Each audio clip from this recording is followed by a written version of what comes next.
To spoil my Lakeshore Limited video, if you take that Amtrak train overnight from Chicago to Cleveland, if on time, you're likely to alight the train at 5:30 a.m., having had restful hypnosis more than sleep. So prepare to take in the glory of what is now Amtrak's late 70s era station, but used to be a point east of the approach tracks to Cleveland's Union Depot.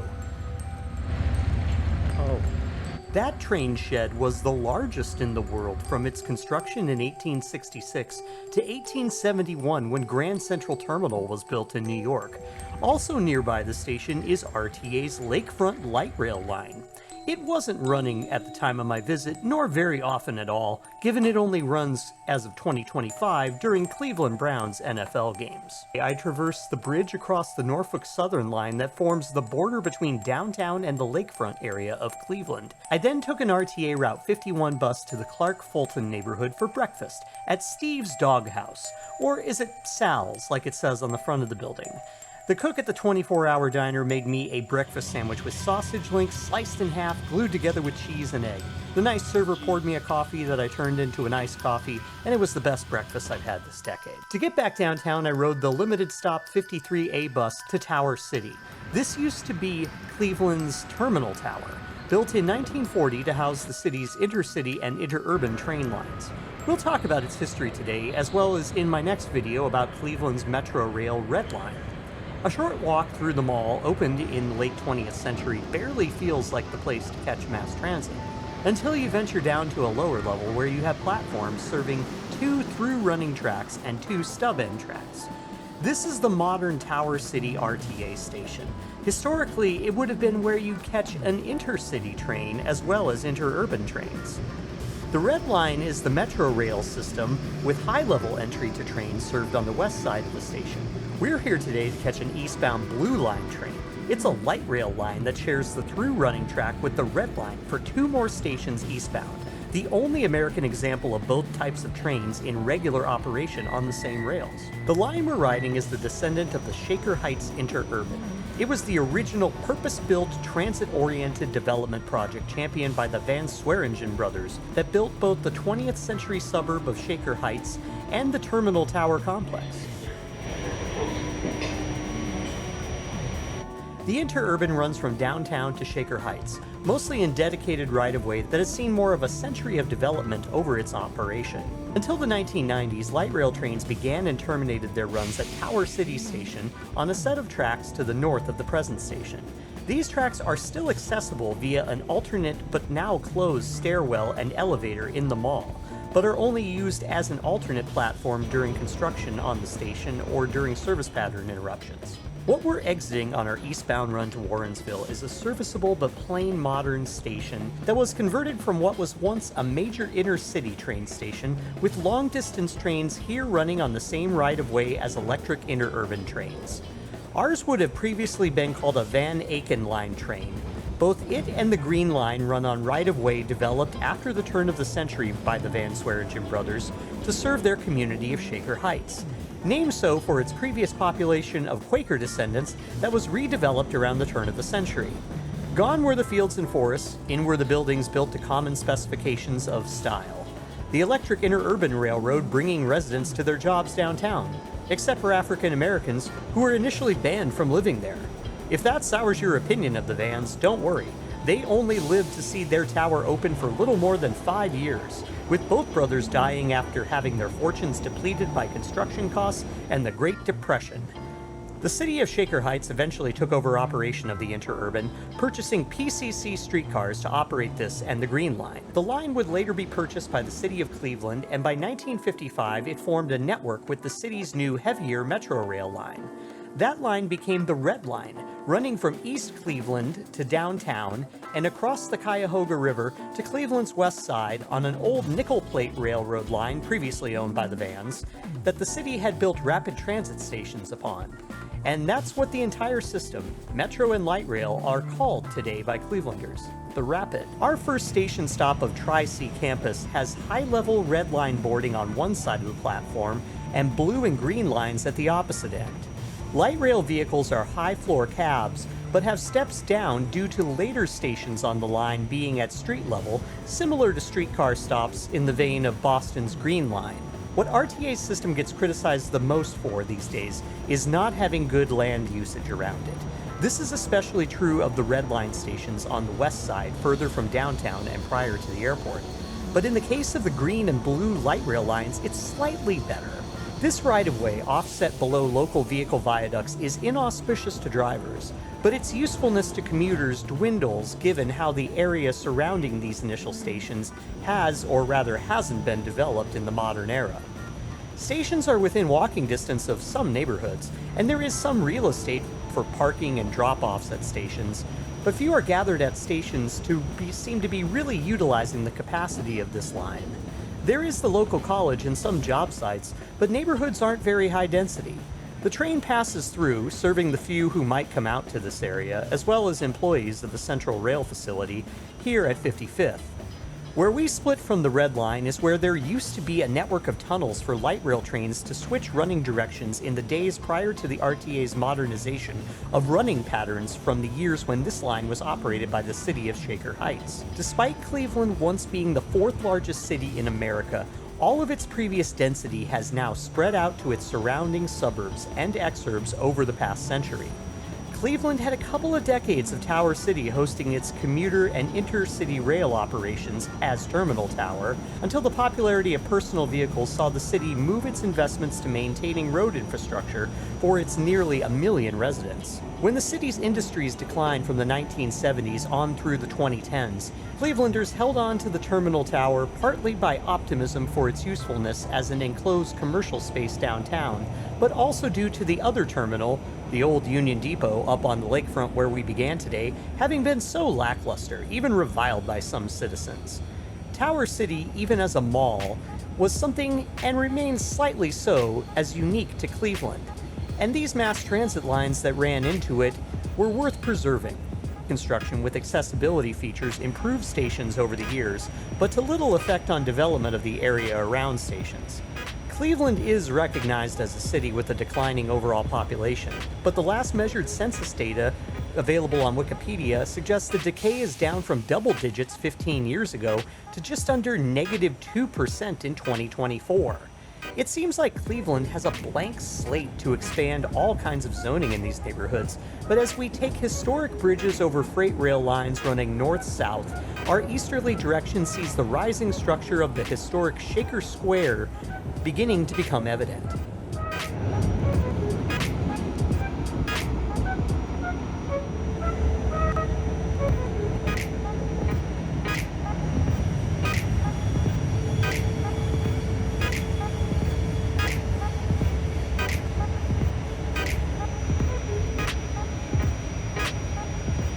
Station stops are only made by request, so the length of a trip here varies with ridership and traffic.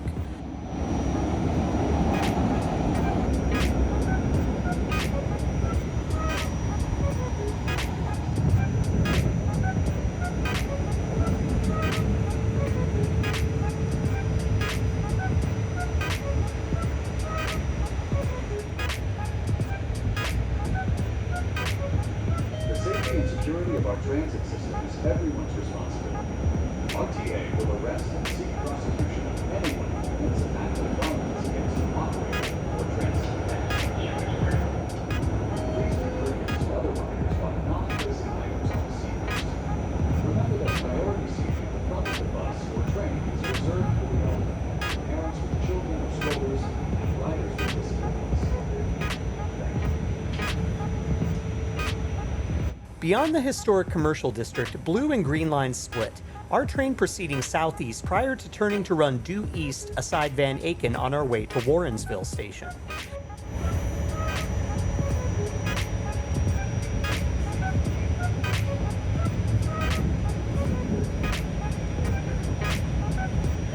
Next stop, Westmore Station.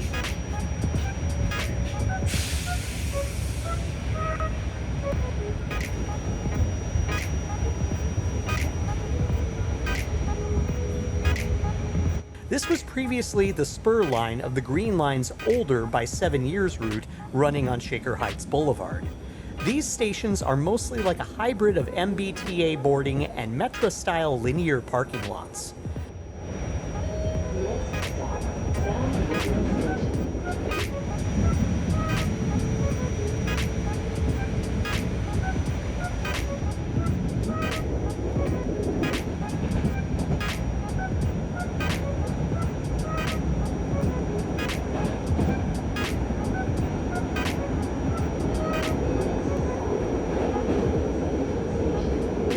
Our trip saw some alighting at intermediate stops, but few riders picking up this outbound train. My entire day of riding the RTA rarely saw it packed with riders, aside from midday on the Red Line, but this certainly didn't seem to be a very busy Tuesday morning, neither aboard the train nor from glimpses of inbound ridership on the opposing trains at various stations. It would seem Cleveland might be again seeing the challenge of work from home, stifling ridership to only those who had no other means of moving about the city, or those like me that made a point to ride the Rapid for their aimless wandering. That's not a model you can build a system into the future with lots of outward expansion. But with all the components, the protected rights-of-way, a modernizing network of stations, and communities with opportunity for redevelopment might see city leaders better using what they have through proper investment inside city limits and better train frequency, rather than try to build out new lines to hard-sell suburbs. Cleveland's bus rapid transit got sponsorship by Cleveland Health, the medical industry apparently a somewhat successful field for development in the city. If enough professionals from that and other fields find these historic neighborhoods appealing, there could be more ridership both here and for the city overall as a business incubator. But there are so many cities and villages that came up beyond Cleveland's borders after the fruitful period which this interurban had its heyday. Suburban Cleveland grew up around vehicles and with less exposure to trains outside of the need to go downtown and to want to avoid parking costs or congestion, such as where a lot of potential riders could be converted from car-dependent commutes, but more are commuting daily between or within suburbs rather than regularly to downtown. A city in decline sees even less congestion than a prosperous city, so there's been less demand to extend the reach of the RTA's rail lines. That's something that was seen as early as the 1950s here, as other streetcar and interurban railways were then the first to be removed when highways came up for more funding. Now that it's at its plateau, does Cleveland just hang on to what it has for transport and extend bus service to it as needed? That seems to be the direction in which they're going. I think at the least, if the state of Ohio were to institute passenger rail to Columbus and Cincinnati from Cleveland, the RTA's usefulness might allow it to incrementally expand. Recall the Lakefront line near Amtrak? That line is an extension of our Blue Line train, running by the Rock and Roll Hall of Fame and Amtrak, as well as the NFL Stadium prior to entering Tower City, and then proceeding on our route today. Get daytime trains running on more appealing schedules, and this line could run at least as often as the Amtrak station is open. When I got to the end of the Blue Line, I went to a co-op in the Van Aken neighborhood, a group of eateries that was operating at 9 a.m. with plenty of coffee and cozy seating.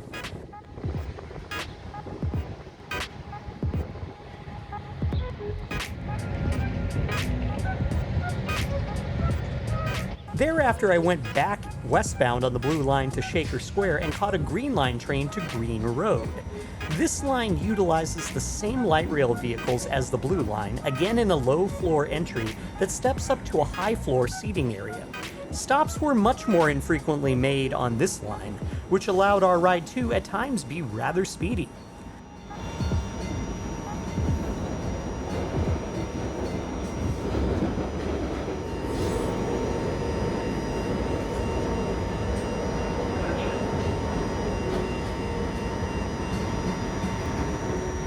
The right-of-way in the wide median of Shaker Heights Boulevard begins with a parade of Cleveland's historic planned community homes. The McMansions of their day, this neighborhood's proximity to public transit was desirable for residents during the years prior to mass automobile ownership, and thereafter it staggered on, running quaint PCC streetcars until these Breda-built cars entered service in the 1980s. This part of the line is the oldest of Cleveland's light rail, running for decades prior to the rerouting of the traction railway off city streets and onto the right-of-way we've taken thus far. We're now riding much the same way those who would have commuted in the early 20th century did, whizzing past places we could dream of living in, owning, maybe making something of our humble mass transit riding selves. The movement out to the suburbs could have been the obsolescence of this line, but Cleveland's record of maintaining its downtown as a stubbornly resilient heart of its city means that the RTA is less utilized today as a daily commuter for traditional jobs and more as a funnel for crowds to park and ride from outer stations for basketball, baseball, and NFL games. It's buses making up the primary core of moving about those through neighborhoods without cars on an everyday basis. Indeed, the 15-minute frequency of these trains can't match the usefulness of personal vehicles, nor many RTA bus routes, which operate a network that is fairly significant and sometimes more frequent than the trains. This train was very lightly utilized. It suggests the Green Line's history and fringe usefulness on game days keeps it around, while the Blue Line is a bit more embedded into neighborhoods and developments that have some additional density, albeit slightly so. As such, it's difficult for me to get a read on, as it is difficult for me to see across the massively wide median on which the Van Swearingen brothers designed this interurban right-of-way over a century ago. Kind of metaphorical for Cleveland overall. Plenty of possibilities, potentially useful transit, and certainly historic with a nice style you don't expect upon a drowsy arrival.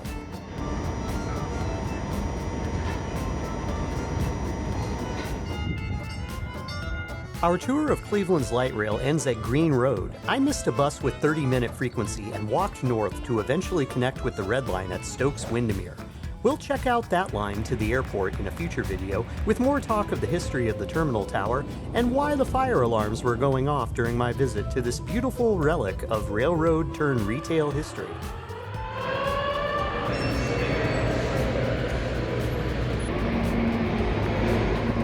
But before we take a departing ride across Cleveland, I'll take you back to Chicago to ride Metra's least used commuter rail line.